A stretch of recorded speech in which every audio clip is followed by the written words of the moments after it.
120 metre લાંબી train 60 kilometre પ્રતિ કલાકની ઝડપે આગળ વધીને 18 સેકન્ડમાં પુલ પસાર કરે છે, તો પુલની લંબાઈ શોધો. તો સૂત્ર શું છે આપણી પાસે?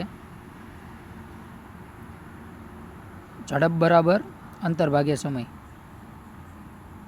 અંતર ભાગ્યા સમય. ઠીક છે, આપણે અંતર શોધવાનું છે એટલે ઝડપ અને સમયનો ગુણાકાર થશે. બરાબર. તો ઝડપ કેટલી છે? 60 કિલોમીટર પ્રતિ કલાક. હવે 60 કિલોમીટર પ્રતિ કલાક છે એને મીટર પ્રતિ સેકન્ડમાં ફેરવવા માટે શું કરવું પડશે? 5/18 કરવું પડશે. 5/18 કરીએ એટલે આપણી ઝડપ છે ને એ મીટર પ્રતિ સેકન્ડમાં આવી જશે. ગુણ્યા કેટલા સેકન્ડમાં પુલ પસાર કરે છે? તો 18 સેકન્ડમાં. ઠીક છે, 18 થી 18 કેન્સલ થઈ જશે.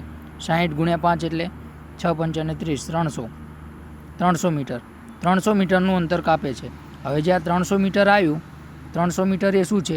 ટ્રેનની લંબાઈ અને પુલની લંબાઈ. બરાબર. 300 મીટરમાં ટ્રેનની લંબાઈ પણ આવી જાય અને પુલની લંબાઈ પણ આવી જાય.